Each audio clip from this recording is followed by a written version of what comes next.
Усім привіт і вітаю в цьому огляді. Сьогодні ми беремося за дуже незвичний, глибокий і, чесно кажучи, неймовірно провокативний аналіз. Ми будемо розбирати філософію Арія Радислава.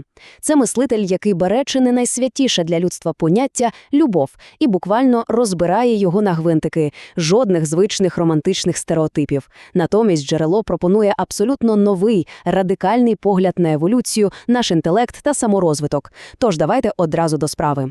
Ось як виглядатиме наша сьогоднішня дорожня карта. Спочатку ми поглянемо на так звану ілюзію звичайної любові. Далі розберемо дитяче програмування почуттів, дізнаємося справжнє значення слова «любов», зіштовхнемо лобами раціональність із суспільною деградацією, ну і наостанок поговоримо про концепцію еволюції через інтелект. Отже, частина перша. Ілюзія звичайної любові. Автор філософії висуває дуже сміливу тезу. Він стверджує, що любов – це, можливо, найсильніший і водночас найнебезпечніший наркотик. Тільки вдумайтесь, те, що суспільство звикло ідеалізувати, те, що ми вважаємо найвищою чеснотою, тут описується як небезпечна пов'язка на очах. Вона нібито буквально блокує нашу здатність мислити об'єктивно. Замість того, щоб робити світ кращим, така любов, згідно з джерелом, часто стає дуже зручним інструментом самообману. Вона просто виправдовує абсолютно нелогічні, а часом і відверто деструктивні вчинки. І як же ця традиційна любов перетворюється на маску для банального егоїзму? Джерело наводить максимально прагматичні, життєві приклади. Скажімо, злодій краде. Він порушує закон, завдає шкоди іншим, але чим він це виправдовує? Звісно ж, любов'ю до своєї сім'ї. А якщо взяти глобальніший масштаб? Найстрашніші геополітичні звірства часто прикриваються бажанням захистити своїх, такою собі спотвореною любов'ю до нації. Ну а в повсякденному житті люди просто купують симуляцію близькості, чи то через індустрію ескорту, чи навіть будуючи романтику зі штучним інтелектом. Автор наголошує, все це взагалі не про високі матерії. Це просто задоволення базових потреб під дуже гарною, соціально схваленою маскою. Переходимо до другої частини – дитяче програмування почуттів. Цікаво, звідки ж береться цей глобальний міф. Джерело простежує його коріння до самого початку нашого життя, до раннього дитинства.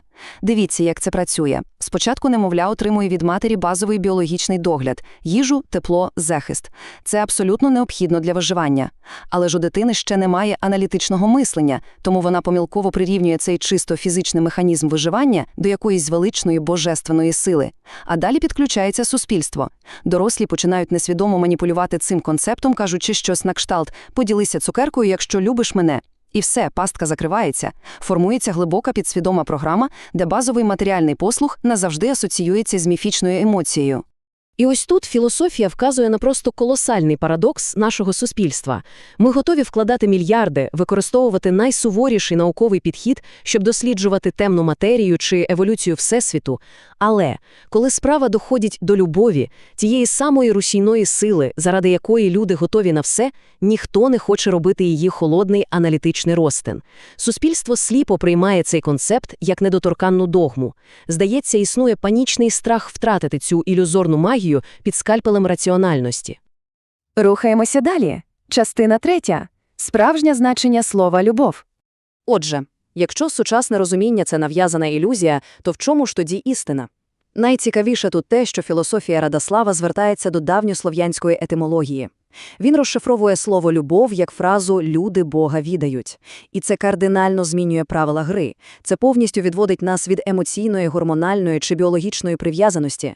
Натомість мова йде про глибоке усвідомлення, про здатність розпізнати найвищий духовний та інтелектуальний потенціал в іншій живій істоті. Ніяких метеликів у животі, лише чистий розум. Відповідно до цієї концепції, справжня любов – це розпізнавання здатності до невпинного розвитку. Це не релігійне поклоніння і вже точно не тваринний інстинкт розмноження. Це коли ми бачимо іскру для інтелектуальної еволюції в комусь іншому. Навіть якщо для решти суспільства ця людина здається дивною чи, можливо, не надто привабливою зовні. Йдеться виключно про чисте бачення потенціалу розуму, а не про задоволення сліпих інстинктів. Частина четверта нашого аналізу – раціональність проти суспільної деградації. Джерело проводить дуже жорстку межу між цим піднесеним ідеалом і нашою реальністю. На одній шальці терезів прагнення до раціональності, до ефективності, яка чимось нагадує роботу потужного комп'ютера та до постійного самовдосконалення. На іншій – занепад, деградація через підкорення базовим емоціям, поверхневим стосункам та відверто шкідливим звичкам. І постає цілком логічне питання. який з цих шляхів веде до реального розвитку. Щоб підкреслити цю прірву, автор використовує неймовірно влучну метафору. Він абсолютно нейтрально запитує, яка принципова різниця між вживанням алкоголю та ударом молотка по комп'ютеру? І знаєте, логіка тут дійсно залізна. Якщо мозок – це наш найцінніший інструмент пізнання, наш єдиний процесор для обробки інформації, то навмисно отруювати його токсинами заради хвилинного розслаблення – це абсолютно нелогічний акт самознищення. Це ніби добровільно розтрощити власне безцінне обладнання. І що ж ми маємо на практиці? Радослав зазначає, що людство, володіючи безпрецедентними технологіями, марнує їх на якісь примітивні речі. Люди годинами вирощують віртуальну картоплю у відеоіграх, бездумно споживають інтернет-тренди і часто оцінюють партнерів виключно за фізичними даними. При цьому потреба в інтелектуальному розвитку повністю ігнорується. Замість того, щоб досліджувати Всесвіт, фокус масово зміщується на цифрові ілюзії та примітивні розваги.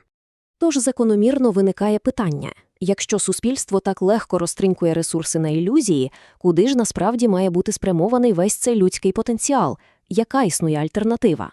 І тут ми підходимо до п'ятої частини – еволюція через інтелект. Перше джерело дає цілком конкретну відповідь. Мислитель виступає за невпинне прагнення до знань.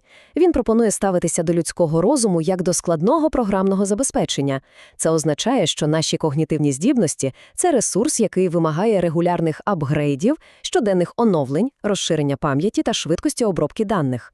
Головна мета нашого існування – постійно розсувати межі власного розуму.